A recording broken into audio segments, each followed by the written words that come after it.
in-depth knowledge and understanding of the issues that are facing these water companies, and they are making recommendations that will, help in trying to resolve some of the issues that have bedeviled these particular water companies. I'm also very proud, Honorable Chair, that this committee has done almost 80 of those water company reports so far, and that we are at 100% in terms of addressing the question of ownership, which was not the situation that was obtaining prior to Senator Osotsi being the chair of this committee. So therefore, Honorable Chair, let me take this opportunity to thank the chair, the Senator for Vihiga, who's also my deputy party leader.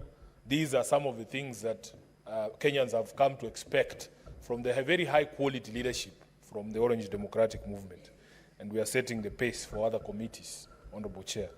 Honorable Chair, allow me to address two things that have been raised by the committee, and they have had the chair make various references to the situation with water in Nairobi County. The first one, Honorable Chair, is the question of non-revenue water. And I know that from the discussions before that committee, Nairobi County, or the Nairobi Water and Sewerage Company, is one of those companies with the highest non-revenue water. And various reasons have been cited. Honorable Speaker, in very simple terms, non-revenue water is revenue that somehow leaves the company but is not billed, and the county does not receive money, or the company does not receive money, for that water. And one of the issues that have been cited is dilapidated infrastructure. Truth of the matter is, here in Nairobi, the water and sewerage infrastructure that we are operating on has been stretched beyond its capacity. And as the chair said, we are still relying on the original water and sanitation infrastructure when the city was actually built by the Mzungu. Honorable Chair, one of the things that I have never understood is, if you look at our laws, there is a law that is called the Urban Areas and Cities Act. This law, under sections 5 and 6, provides for a framework of cooperation between the national government and the county government, and especially the city county of Nairobi, recognizing the unique position of Nairobi City County amongst the 47 counties. This uniqueness arises from many things, including the fact that Nairobi City County is the capital of the Republic. It hosts the diplomatic headquarters of many countries. It also is a seat of government. Many national government institutions are actually situated here in Nairobi. Honorable Speaker, under that act, the expectation was that in the realization of the uniqueness of Nairobi, the national government would support development of heavy infrastructure or critical infrastructure like the water and sanitation infrastructure. But this has never happened. If you speak to the management of the water company and the county government of Nairobi in general, Honorable Speaker, the amount of capital outlay that is required to bring the sanitation and water infrastructure up to speed, Honorable Speaker, it is something that would require over 5 years allocation under the equitable revenue share for us to be able to do that infrastructure.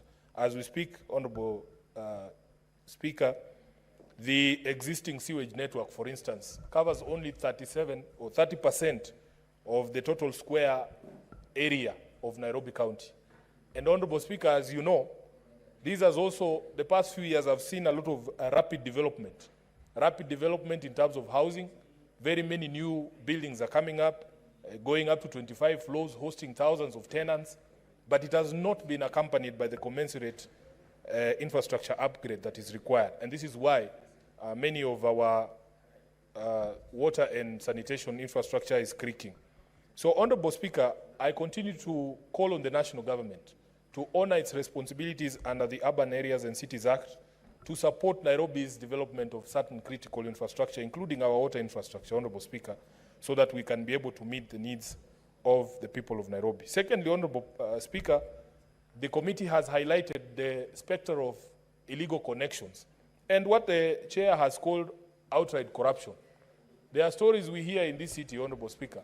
Very serious allegations are made against the management of Nairobi Water City Company, the people who work there, that, Honorable Speaker, even though they told us that there is this program of equitable distribution of water across the city, that there are unscrupulous people within the company who are even themselves merchants of water, people who own water bowsers, who are aware of the distribution schedule, who will make sure that, Honorable Speaker, the running joke is that some of them have mjengos going on and they tell their contractors, just wacha nifunge Nairobi West and then I'll come and see you at the hardware, Honorable Speaker.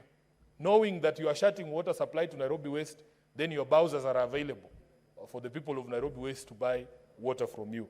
So these stories, Honorable Speaker, unfortunately for us, we rely on other institutions, and we have complained even at the Committee of Public Accounts that unfortunately for us as a House, our role ends somewhere.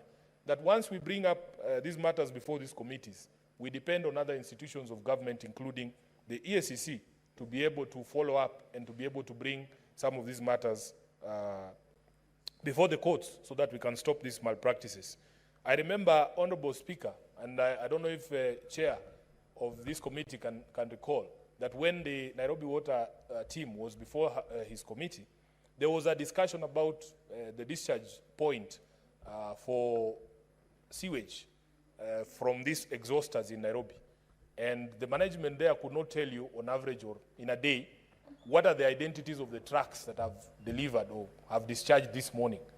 They cannot tell you the number of times a vehicle specific registration number has appeared there. And it becomes very difficult for you to manage revenue if you're operating like that.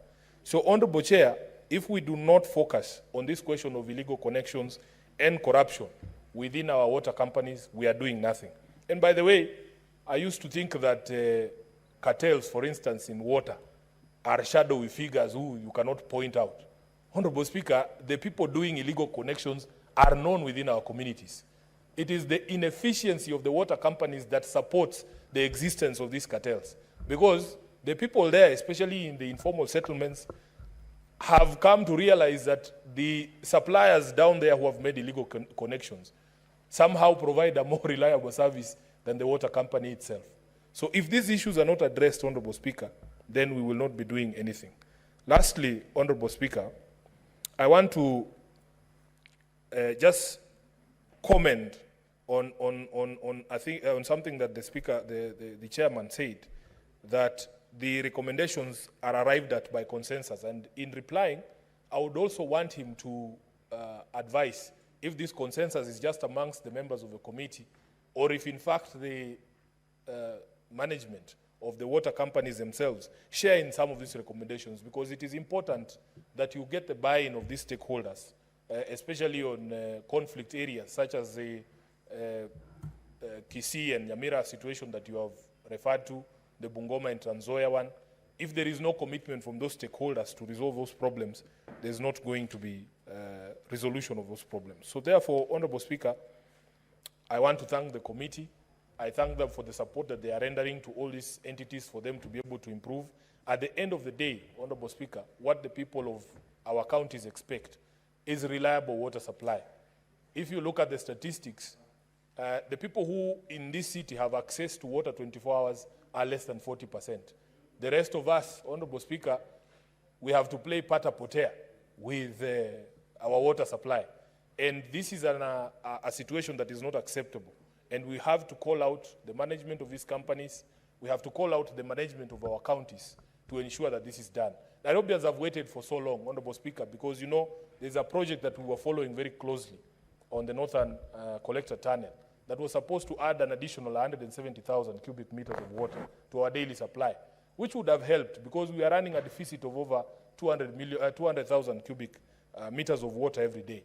We need to be updated on the situation with the Northern Collector Tunnel and all the other water projects that the people of Nairobi have been waiting on, so that we are able to assuage the situation and as well in the other counties. With those many remarks, Honorable Speaker, I thank you and I support the position that has been taken by the committee. Thank you, Senator Sifuna. I was really hoping that when you were talking about the Hon Sakaja, and you have informed the House that they discharge their sewer in rivers, and we have that problem. Senator Cherargei.